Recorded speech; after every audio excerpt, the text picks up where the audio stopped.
Film ini dimulai dengan menampilkan pemandangan malam kota New York City, dan tiba-tiba terjadi kecelakaan motor. Motor itu dikejar oleh mobil hitam, dan akhirnya motor itu menabrak mobil yang mengejarnya. Saat pengendara motor itu tak sadarkan diri, pria yang mengejar motor ini membuka jaket si pengendara motor dan mengambil sebuah besi seperti kartu dan ada corak berwarna kuning emas. Kemudian pria ini pergi. Terlihat di sebuah bengkel mobil, mereka menyembunyikan banyak sekali bungkus sabu. Tidak hanya sabu, ternyata juga ada uang dan emas batangan juga. Terlihat ada seorang pria berkumis menyalakan rokok. Sepertinya tempat ini adalah tempat-tempat barang ilegal. Tiba-tiba ada seorang pria kurus yang menghampiri pria berkumis ini dan menanyakan apakah semua barang telah diangkut. Dan pria merokok itu menjawab sedikit lagi. Kemudian pria kurus ini menanyakan kenapa tidak menyelesaikan masalahnya saja. Dan pria merokok itu menjawab karena keponakannya membunuh seekor anjing dan mencuri sebuah mobil. Mobil yang saat ini ada di dalam inventaris mereka. Pria kurus itu menanyakan lagi, kenapa karena sebuah mobil mereka menyerah. Pria berkumis itu kemudian menjawab bahwa itu adalah mobil John Wick. Pria berkumis itu mengatakan bahwa John telah membunuh keponakannya, adiknya, dan puluhan anak buahnya hanya karena seekor anjing dan mobil. Ada seorang pria yang menggunakan kartu besi itu untuk membuka pintu, dan di depan pintu tertulis barang impor Tarasov. John terlihat membunuh beberapa pria. Pria yang berkumis ini kemudian bilang bahwa dia memastikan semua cerita yang dia dengar tentang John Wick adalah benar, jika tidak pasti sudah hilang. Tiba-tiba pria berkumis itu menerima panggilan dari John Wick. John berbicara dalam bahasa Rusia yang artinya mobilnya ada pada pria ini, dan John langsung mematikan teleponnya. Pria itu langsung menyebut Baba Yaga yang artinya hantu,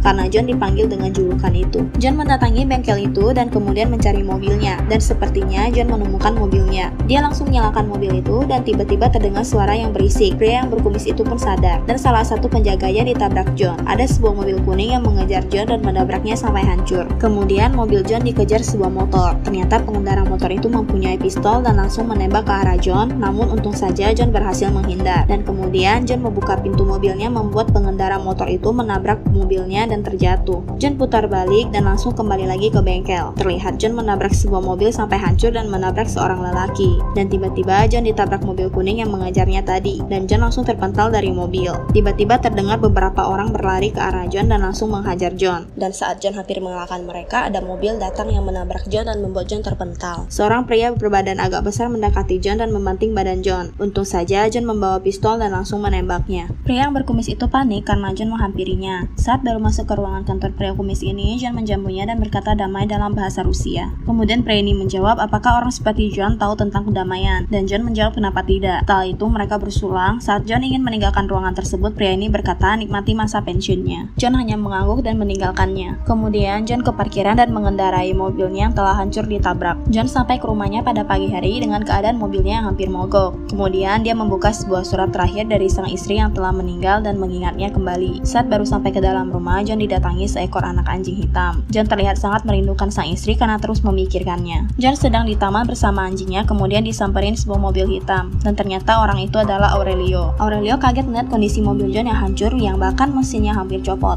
Namun Aurelio bisa memperbaiki itu. John memberikan kunci mobilnya kepada Aurelio dan meminta dia mengabarkannya jika mobilnya telah selesai diperbaiki. John membereskan senjatanya ke dalam basement rumahnya dan menguburnya kembali. Setelah selesai dengan itu, bunyi bel di rumah John. John kedatangan seorang tamu bernama Santino. John kemudian mempersilahkan Santino masuk dan Santino mengucapkan turut berduka cita tentang apa yang terjadi kepada istri John. John dan Santino duduk dan kemudian Santino bilang dia tidak ingin ada di sana, dan John berkata jangan. Dan John meminta untuk tidak melakukan itu. Kemudian Santino mengeluarkan sesuatu dari sakunya dan berkata tak ada yang keluar dan kembali tanpa konsekuensi. Kemudian Santino memberikan barang itu kepada John. Santino melanjutkan, John harus ingat, jika bukan karena bantuannya di malam tugas mustahilnya, John tidak akan di sini seperti sekarang. Santino bilang semuanya karenanya, dan Santino bilang sebagian itu adalah miliknya. Kemudian John menyuruhnya untuk mengambil itu kembali. Santino bilang bahwa segel bukanlah hal kecil. Segel antara dua orang itu mengikat jiwa dan sumpah darah. John menyuruh Santino untuk mencari orang lain. Santino membuka sebuah logam bulat yang di dalamnya ada cap darah John. Santino berkata jika John tidak melakukan ini, John akan tahu akibatnya. John bilang bahwa dia bukanlah orang yang dulu. Santino bilang John selalu orang yang sama.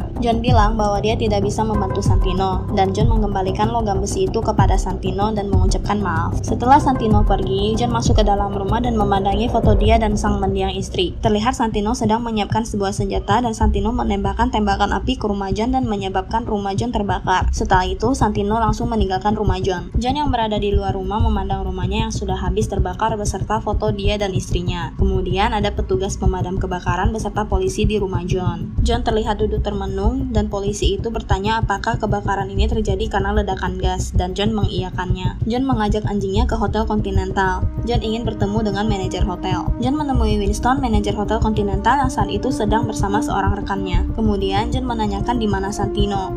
Winston menjawab apa yang telah John lakukan. John bilang Santino telah membakar rumahnya. Kemudian Winston menjawab John menolak segelnya. Untung hanya itu saja. Dan Winston bilang kenapa John memberikan segel pada orang seperti Santino. John melakukan itu agar dia bisa keluar. Winston bilang apakah John tidak pernah mengira bahwa hari seperti ini tidak akan pernah datang. Dan Winston menanyakan apa yang Santino inginkan dari John. John tidak tahu apa yang Santino inginkan karena John tidak bertanya dan langsung menolaknya. Ada dua aturan yang tak bisa ditolak, kata Winston. Jangan membunuh di area kontinental dan setiap segel harus dihormati. Winston menjawab tak menghormati segel, John akan mati. Membunuh pemegang segel, dia akan mati juga. Dan jika John kabur, John akan mati juga. Karena itu adalah hal yang telah disetujui John. Dan Winston menyuruh John untuk melakukan apa yang diminta Santino. Kemudian John menitipkan anjingnya kepada resepsionis hotel. John kemudian mendatangi tempat yang terlihat seperti museum. John menemui pria yang sedang duduk sendirian memandang sebuah lukisan. Pria itu adalah Santino. Santino sebenarnya dia tidak mau melakukan ini. Andaikan John tetap pensiun, Santino akan menghormatinya. Santino bilang bahwa dia membutuhkan John Wick, dan John menanyakan apa yang Santino inginkan. Santino ingin John membunuh saudarinya, dan John menanyakan kenapa. Ada 12 kursi di posisi petinggi. Saat ayah Santino meninggal, dia ingin posisinya untuk saudarinya. Dia mewakili Camorra sekarang. John bilang dia tidak bisa melakukannya. Santino sepertinya tidak peduli karena Santino tidak bisa membunuhnya. Itu adalah saudarinya dan Santino menyayanginya. Santino bilang bahwa saudarinya yang bernama Gianna ada di Roma untuk penobatannya. Santino membutuhkan John untuk melakukannya. Tanpa banyak bicara, John langsung pergi meninggalkan Santino. Terlihat John sedang di kereta dan mendatangi sebuah tempat misterius. Kemudian John menyebutkan sebuah kode kepada penjaga tempat itu, kemudian penjaga itu memberikan sebuah kotak berwarna coklat. Dan kotak tersebut ternyata isinya adalah pakaian dan senjata beserta koin untuk melakukan pembunuhan. Terlihat tampaknya John kesal karena harus kembali ke dunia pembunuhan. John mendatangi Continental di Roma. Seorang resepsionis mengucapkan salam kepada John dan bertanya apa yang bisa dia bantu. John memesan satu kamar dan memberikan koin emas tersebut sebagai transaksi. Tiba-tiba ada seseorang yang memanggil John dan orang itu bernama Julius. John berbincang dengan Julius. Julius mendengar kabar bahwa John telah pensiun. Julius bertanya apakah John ke Roma untuk bertemu dengan Paus. Dan John menjawab tidak. Dan Julius memberikan sebuah kartu kamar hotel terbaik kepada John. Julius adalah manajer Hotel Continental yang di Roma. John mendatangi sebuah toko buku dan toko buku tersebut seperti ada ruang tersembunyi di balik rak-rak buku itu. John menyodorkan sebuah koin emas kepada perempuan yang sedang menjahit dan kemudian perempuan itu mengantarkan John ke dalam bertemu seorang pria. Saat di hotel, John menanyakan kabar tentang seorang penuang wine. Kemudian terlihat John mendatangi tempat penyimpanan wine dan terdapat seorang pria di situ dan John ingin menyicip. Dan ternyata maksudnya adalah mencoba jenis-jenis senjata baru. Seorang pria yang berada di toko buku itu memperlihatkan John peta asli wilayah keluarga Santino. Terlihat John sedang mencoba berbagai jenis senjata. Pria itu memperlihatkan peta cetak biru terbaru dan bilang ada 3 gerbang. Saat John pergi meninggalkan gedung, terlihat ada seseorang yang sedang memperhatikan John dari jauh. John memakai setelan jasnya dan bersiap dengan senjatanya. Terlihat John berjalan sendirian di jalanan yang gelap dan ada seseorang yang memantau John dari dalam mobil. John mendatangi sebuah tempat yang pagarnya digembok. Ada seorang wanita berpakaian mewah yang berjalan di sebuah pesta mewah dan dikawal oleh beberapa orang pria. Dan wanita itu adalah Gianna, saudari dari Santino. John sepertinya ada di tempat yang sama dengan Gianna. John menyembunyikan senjata-senjatanya agar tidak ketahuan. Saat Gianna sedang berbincang dengan tamu, seorang pengawalnya memberitahu bahwa Akoni sedang menunggunya. John melihat Gianna dari jauh. Gianna mendatangi Akoni yang telah menunggunya di sebuah ruangan. Gianna menanyakan apakah dia menikmati pestanya. Akoni menjawab terima kasih karena telah menemuinya. Kemudian Akoni bilang Gianna tak bisa begitu saja mengambil kepunyaannya. Kemudian Gianna menjawab tak ada yang diambil dan bilang orangnya Akoni dan para pemilik wilayahlah yang datang pada Gianna. Akoni bilang tenggorokan mereka ditodong dengan pisau. Yang dimaksud pisau itu adalah anak-anak mereka, kata Gianna. Mereka akan menyaksikan. Milik Akoni sekarang menjadi milik Gianna. Dan setelah itu Gianna menyuruh Akoni pergi dan bersenang-senanglah dengan pestanya. Gianna masuk ke dalam sebuah ruangan dan berkaca dan merapikan dirinya. Dan tiba-tiba terlihat ada John di belakang Gianna. Gianna bilang ada masa di mana belum lama ini di mana Gianna menganggap John dan dirinya adalah teman. Kemudian John berkata bahwa mereka masih berteman. Terlihat John memegang pistol dan mendekati Gianna. Kemudian Gianna menanyakan apa yang membuat John kembali. John bilang bahwa segel perjanjianlah yang membuatnya kembali. Dan John bilang segel perjanjian saudaranya lah yang membuat John kembali. Gianna bilang Santino akan mengklaim posisi Gianna saat Gianna mati. Dia akan menguasai New York. Dan John lah yang memberikan itu kepada Santino. Kemudian Gianna melukai lengan tangannya menggunakan jepitan rambutnya. Terlihat kedua lengan tangan Gianna berlumuran darah. John bertanya kenapa dan Gianna menjawab karena dia hidup dengan caranya sendiri dan Gianna juga akan mati dengan caranya sendiri. Gianna kemudian merebahkan dirinya ke sebuah kolam dan berkata, apakah John takut pada hari pembalasan? Dan John menjawab iya. Gianna melanjutkan, dia pikir dia akan lolos pada hari pembalasan. John memegang tangan Gianna dan terlihat Gianna mulai hilang kesadaran dan John langsung menembak Gianna. John mendatangi ruang pesta itu dan ada seorang penjaga Gianna yang bernama Cassian melihat John dan kemudian menyapanya. Cassian menanyakan apakah John sedang bekerja dan John menjawab iya. Dan kemudian Cassian dengan cepat mengambil pistol dan menembak John, dan John juga mengambil pistol untuk menembak Cassian. Setelah itu John kabur, Cassian menyuruh temannya yang lain untuk mengejar John. John menembak semua orang yang berusaha menghalanginya. John melawan mereka semua. Di sisi lain, Cassian mengecek keadaan Gianna, dan Gianna telah meninggal di kolam. John masuk ke sebuah lorong di bawah gedung itu, dan John was-was dengan keadaan di situ. Dan terlihat John bertemu dengan seorang wanita rambut pendek. Wanita ini yang mengikuti John tadi.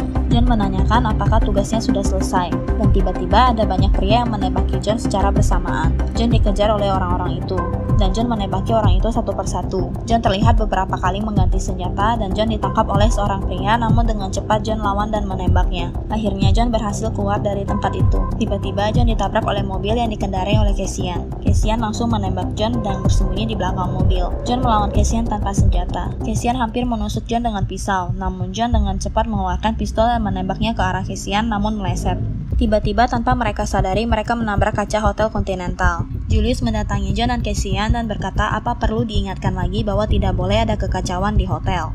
John dan Cassian menjawab tidak. Julius menyarankan John dan Cassian untuk ke bar agar bisa menenangkan diri mereka masing-masing. John dan Cassian minum bersama di bar hotel. John bercerita bahwa dia punya perjanjian segel. Cassian bertanya punya siapa dan John menjawab punya saudara Gianna. Cassian sepertinya mengerti keadaan John karena John tidak punya pilihan lain. John bercerita bahwa saudara Gianna menginginkan posisi Gianna. Cassian bertanya kepada John apakah sekarang John bebas. Namun John kembali bertanya kepada Cassian apakah dia akan bebas. Namun Cassian menjawab tidak sama sekali karena John telah membunuh orang yang Cassian jaga, orang dekatnya. Cassian bilang nyawa balas nyawa. Cassian juga membayari minuman John dan menyuruh John untuk menganggap itu sebagai sopan santun orang profesional. Dan terlihat ada wanita yang rambut pendek di bar itu. Ternyata wanita itu bisu dan menanyakan apakah boleh dia membelikan John minuman dengan bahasa isyaratnya. Dan John bilang tidak, terima kasih. Dan wanita itu melanjutkan, bukan dia tapi aku. Kita akan bertemu, kata wanita itu. John Wick membalas tidak jika dia melihat wanita itu lebih dulu dengan bahasa isyarat kemudian meninggalkannya. Saat John kembali ke kamarnya, dia mendapat telepon dari Santino. Santino bilang bahwa dia paham kalau John marah, dan Santino paham mungkin ini seperti dendam pribadi.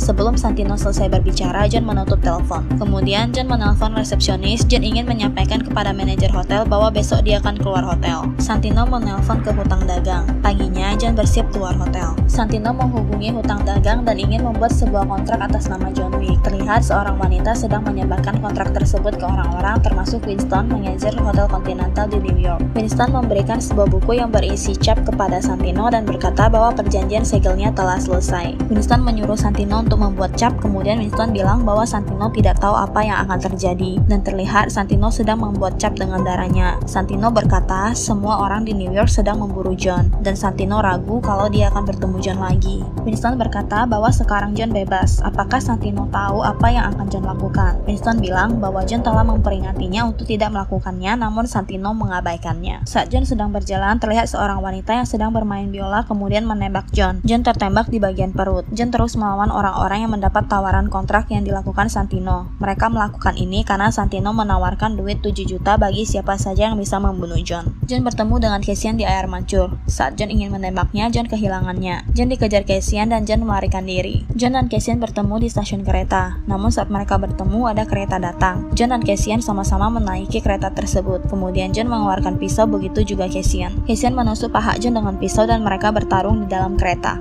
John menusuk Cassian. Kemudian John bilang pisau itu tertancap di aortanya. Jika ditarik, Cassian akan berdarah dan mati. Saat pemberhentian kereta terakhir, John pergi meninggalkan Cassian dan bilang anggap saja ini sopan santun sebagai orang profesional. John berjalan meninggalkan stasiun. Namun dia bertemu dengan dua pria yang mengincarnya dan langsung mengejar John. Kemudian John bertemu dengan seorang pengemis dan memberikannya sebuah koin emas. Dan John meminta untuk dipertemukan dengan seseorang. Dan pengemis itu membantu John untuk bersembunyi. Dan saat kedua pria itu mendekat kepada pengemis itu, dia langsung menembak dua orang itu. John diinfus di sebuah ruangan dan lukanya telah diperban. John berada di sebuah tempat yang mirip dengan asrama dan terlihat ada beberapa pria memasukkan sesuatu kepada burung merpati dan kemudian menerbangkannya. John dituntun oleh seorang pria untuk bertemu dengan seseorang. Orang yang John temui sedang memegang merpati dan bilang John tak pandai pensiun. Dia melanjutkan, John tidak ingat, tapi mereka bertemu beberapa tahun lalu sebelum pria ini naik jabatan. Saat dirinya hanyalah pion dalam permainan, mereka bertemu dan John memberikannya hadiah. Hadiah yang akan membuat pria ini menjadi raja. Kemudian pria itu bilang bahwa John memberikan dia sesuatu sambil pria ini membuka kerah bajunya, terlihat ada luka pada bagian lehernya. Ini adalah hadiah dari Boogeyman, kata pria itu. John bilang berarti pria itu tahu kenapa John datang kepadanya, dan pria itu menyebut nama Santino de Antoni. Kemudian bilang bahwa kontrak John besar. John membutuhkan bantuan pria itu, dan sepertinya pria ini adalah ketua pengemis, dan John ingin bantuan para pengemis pria ini membantunya menemukan Santino. Dan pria itu menyetujui permintaan John, namun ternyata dia mempermainkan John dan berkata untuk apa dia membantunya. John bilang dia akan membantu pria itu. Kemudian pria itu tertawa dan bilang John terdengar sangat murah hati. Dan ternyata pria itu membantu John dan mereka membuat sebuah rencana. Pria itu bilang membunuh petinggi adalah masalah, namun itu adalah masalah John, dan lagi pula bukan orang pria itu yang mengirim Gianna de Antonio ke alam baka. John mendengar kabar bahwa Santino telah mendapatkan posisi Gianna. John bilang bahwa pria itu mempunyai pilihan, berperang dengan John atau memberi John senjata. Dan pria itu memberi John senjata. Pria itu memperlihatkan senjata kepada John. Pria itu bilang Santino ada di museum. Santino berada di sebuah pesta di museum. John masuk dari lantai gedung museum menyelinap ke dalam museum. Terlihat John sedang mencari di mana Santino berada. Dan akhirnya John menemukan Santino dan Santino kaget melihat John di hadapannya. Para tamu yang di pesta tersebut menyadari itu dan mulai menepi. Dengan cepat John menembak ke arah Santino, namun Santino berhasil menghindar. Akibat kejadian itu membuat rusuh acara pesta tersebut. John menembak semua orang yang berusaha melawannya. Di sisi lain, Santino sedang melarikan diri dengan penjaganya dan John terus melawan para musuh. Kemudian John memasuki sebuah ruangan yang bernama Refleksi Jiwa. Ruangan tersebut penuh dengan kaca dan membuat John agak sulit mencari di mana Santino bersembunyi. Santino yang sedang bersembunyi kemudian berbicara kepada John bahwa perjanjiannya telah selesai. Harusnya John melarikan diri. Dan tiba-tiba wanita bisu yang menjadi anak buah Santino ini datang. Nama wanita itu adalah Kamora. Santino melanjutkan bahwa John akan tahu apa yang akan Kamora lakukan padanya. Santino bilang membunuhnya tak akan menghentikan kontraknya dan membuat semuanya akan semakin kacau. John masih terus mencari di mana asal suara Santino. Santino menyuruh dua orang pengawalnya untuk keluar dari persembunyiannya. Dan Kamora dan beberapa rekannya sudah mulai mencari di mana John. Dua orang pengawal Santino ketangkap oleh John dan John langsung menembaknya. Dan Santino keluar dari tempat persembunyiannya sambil memegang pistol dan bersiap untuk melawan John. Kamora telah sampai di ruang refleksi jiwa dan mereka mencari di mana John berada. Santino bilang John hanya punya belas dendam dan tidak punya apa-apa. Kemudian John menjawab bahwa Santino lah yang membuatnya kembali. John menemukan Santino dan langsung menembak, namun Santino berhasil melarikan diri. John bertemu dengan orang yang bersama Kamora dan kemudian melawan mereka. Kamora menuntun Santino untuk pergi. John masih terus melawan semua orang suruhan Santino. John hampir ditembak, namun John berhasil menghindar. Kamora menyuruh Santino pergi dan Kamora bilang biar dia yang mengurus semua ini. Saat John mendengar informasi bahwa ada yang keluar dari ruangan itu, dengan cepat John lari ke arah pintu keluar, namun dia telah ditunggu oleh Kamora di pintu. Kamora langsung menghajar John. John berhasil mengalahkan Kamora. Setelah berhasil melawan Kamora, John meninggalkan ruangan itu. Santino mendatangi Continental dan menanyakan apakah manajernya ada. Santino bertemu dengan Winston. Santino ingin keanggotaan John dicabut. Winston menjawab bahwa di mata lembaga ini John tidak melanggar aturan. Santino mengancam akan menuntut Winston. Winston bilang Santino tidak berhak menuntut apapun karena kerajaan itu adalah milik Winston seorang. John tiba di Continental dan bilang ke resepsionis bahwa dia ingin bertemu dengan Santino. Dan resepsionis itu bilang Santino menunggu John di ruang tamu. John menghampiri Santino yang sedang duduk di ruang tamu tamu.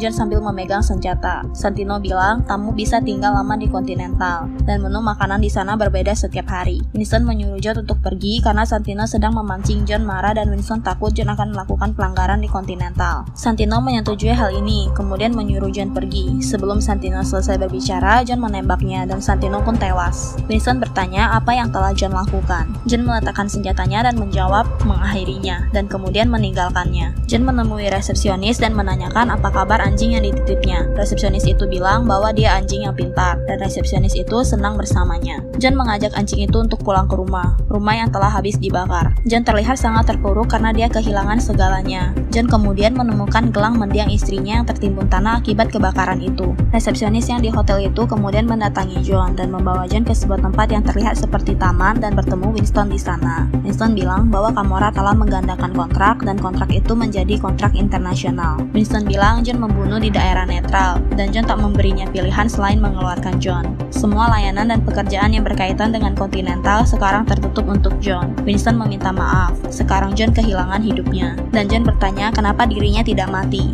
Karena Winston yang memintanya agar tidak dibunuh atau mati. Winston bilang waktu John hanya 1 jam dan tidak bisa menundanya. Kemudian Winston memberikan John logam bulat yang isinya adalah segel darah. John menyuruh Winston untuk memberitahu semua orang siapapun yang datang John akan membunuh mereka. Winston bilang tentu saja. Kemudian John pergi meninggalkan Winston. Winston menelpon hutang dagang dan menyebutkan sebuah kode. Dan Winston bilang dalam 1 jam ke depan John Wick akan dieskomunikado. Di akhir film terlihat hutang dagang sibuk memperbarui status John Wick yang sedang dieskomunikado. Dan informasi tersebut telah dikonfirmasi dan disebarkan. Saat John keluar dari tempat itu, semua orang memperhatikan John dan kemudian berusaha berlari menghindar dari orang-orang dan film pun berakhir.